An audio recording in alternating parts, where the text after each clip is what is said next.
Ik ben hier dan wat en ik ben onderwijs naar Pieter en Feikje Veddema. Feikje die werkt op de corona-afdeling in het MCL in Ljouwert. En haar man Pieter die werkt voornamelijk thuis en past op een twee dochtertjes van 1 en 2. Dus dit is best wel een moeilijke periode natuurlijk voor hun. Ik met Peerske met Feikje werken, maar ik heb een hartstikke mooi paasbrunch van echte bakker Eddie de Jong. Om een beetje te wat vrolijkheid te brengen in deze dagen. Dus we zetten het voor de deur en dan kun je daar lekker van genieten.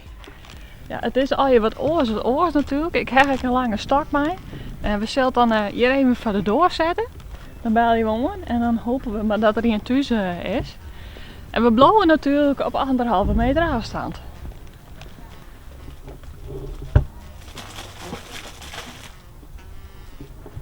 Zo.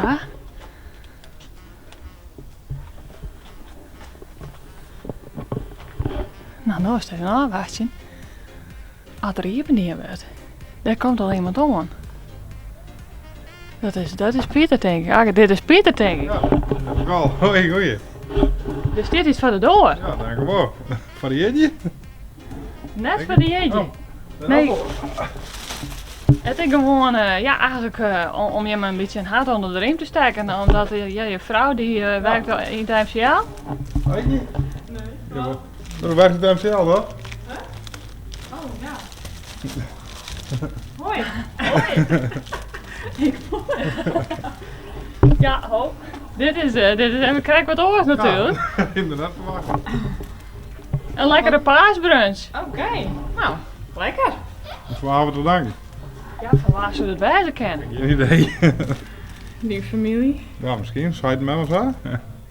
Ellie. Ellie, Ja, dat is wow, hem. ja, Ja, ik ik ben- ben het nog. Oh, nou Ja, leuk. hartstikke leuk. Ja, wat doen we op de MCL? Ja, ik ben verpleegkundige in het MCL. En nu de afdeling is nou een van de corona-afdeling worden. Dus dat is al echt wat oors. Als oors. Best wel heftig natuurlijk. Ja, want normaal zit ik op de maagverkleinde ingreep met Centrum voor Centrum Obesitas Noord-Nederland. Dus dit is heel wat oors dan wat we normaal doen. Ja, en heel heftig zo nou en dan. Ja. Nou, je hebt verteld, dubbel, het was een mooie paasbrunch, dus ik zou zeggen geniet ervan. Ja, dank u wel. Goed.